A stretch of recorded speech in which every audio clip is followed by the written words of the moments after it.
Ayan guys, nandito ako ngayon sa Molino Port, Bacoor, Cavite. Ayan.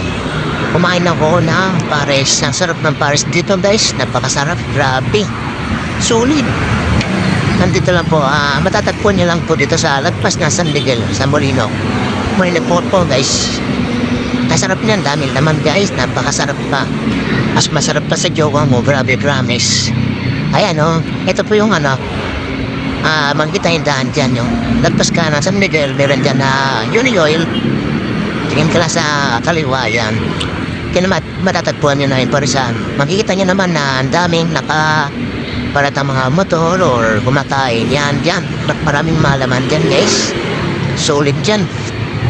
Okay. Nalipid na sa bote niya. Napakasarap. Yan na ng mga riders dyan humihinto. Ang open pala sila ay sa alas 6. Minsan alas 12 hanggang 2 na lang kasi minsan pagka naubos na, uwi na siya. Yan lang guys.